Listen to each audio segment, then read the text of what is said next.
Hola Gripas, hoy tenemos nuevo tema. O no, no es exactamente nuevo, o sí. El caso es que empezaré a publicar una serie de vídeos describiendo uniformes de diferentes épocas y ejércitos. Y para este estreno empezaré por uno acorde con estas fechas. El uniforme de invierno del ejército estadounidense durante la Segunda Guerra Mundial en el frente del noroeste de Europa. En este caso estoy recreando a un soldado de la División Aerotransportada 101 durante la batalla de Bastogne, que se distingue por un par de detalles. Por lo demás, es el mismo uniforme para cualquier unidad de infantería estadounidense a partir de la batalla de las Ardenas. Si os parece, os voy contando pieza a pieza y voy a empezar por la cabeza, por el omnipresente casco M1 utilizado por toda la infantería estadounidense. La única diferencia es que los paracaidistas podían contar con un sotocasco especial con unos corchetes que permiten mantener unidas las dos piezas que conforman el casco mediante este barboquejo de tela que, como veis, es un poco diferente. Además de llevar unas tiras en V para añadirle la mentonera de cuero usada durante los saltos y que se guardaban una vez tomaban tierra. La letra E en el casco no es por la famosa Easy Company, sino por Engineer, ingeniero en inglés, una calca usada por el 326 Batallón de Ingenieros, perteneciente a la División Aerotransportada 101. Y aunque ahora no la llevo, que no se extrañe saber que en invierno también era habitual usar la red de camuflaje sobre el casco. Lo que seguro que os llamó la atención es lo que llevo bajo el casco. Una prenda que salvó a más de un soldado de congelarse las orejas. Se trata de la capucha del equipo antigases en su versión de invierno. Su función original era proteger la piel ante un ataque con armas químicas. Entonces lo primero era ponerse la máscara antigas y luego cubrirse la cabeza con esta capucha. Pero durante la batalla de las Ardenas, los soldados estadounidenses las usaron simplemente como una prenda para combatir el frío. Os aseguro que abriga muchísimo, sobre todo cerrándola al cuello. Es que la cabeza es un punto por donde se pierde mucho calor, por eso es importante mantenerla siempre bien abrigada. Continuando con el tema del frío, llevo una bufanda de dotación, aunque en caso de necesidad cualquier prenda envuelta al cuello pues podía valer.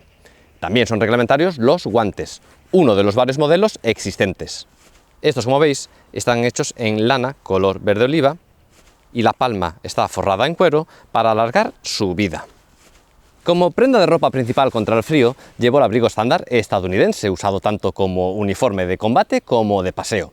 En realidad, este abrigo no era el mejor, si lo comparamos pues, con el alemán, soviético o británico de la época. Está fabricado en una lana llamada Melton, del tipo usado en las mantas gruesas de antes.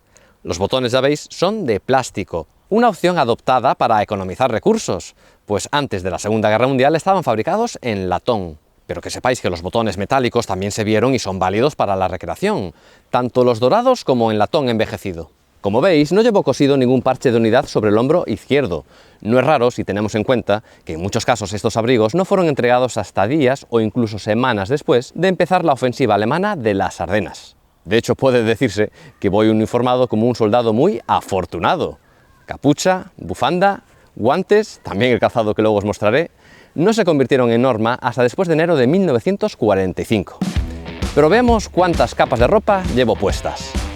Camiseta interior y camisa de lana, modelo 1937, y el pantalón del uniforme M43 modificado para tropas paracaidistas al añadírsele bolsillos de carga extra. Y en los pies las nuevas botas modelo M43. Una siguiente capa de ropa podía ser un jersey de cuello alto, conocido como el 5 botones, y completaba el uniforme la chaqueta del uniforme M43. Para acabar de protegerse del frío estaban los guantes, la bufanda y la capucha del equipo antigases. Otra pieza muy codiciada era un calzado especial contra el frío. Por último, el abrigo de lana y por encima de todo, el equipo de combate. Sin olvidarnos del arma, claro. La verdad es que no es fácil moverse con tanta capa de ropa encima, sobre todo por el abrigo, que es bastante rígido y bueno, impide un poco, limita bastante los movimientos. Si no, otra forma de llevar el abrigo era abierto y por encima del equipo. Esta configuración fue bastante habitual y se ve en muchas fotografías de la época. Me imagino que era una forma rápida de poder quitarse y ponerse capas de ropa si se necesitaba una mayor agilidad o, en el mejor de los casos, si se entraba en calor.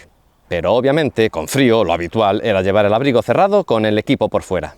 Y hablando del equipo, os hago una descripción rápida. Llevo el estándar, el ceñidor a juego con el arma, en este caso, el portamuniciones M1923, válido tanto para el fusil de cerrojo Springfield como, en mi caso, el fusil M1 Garand.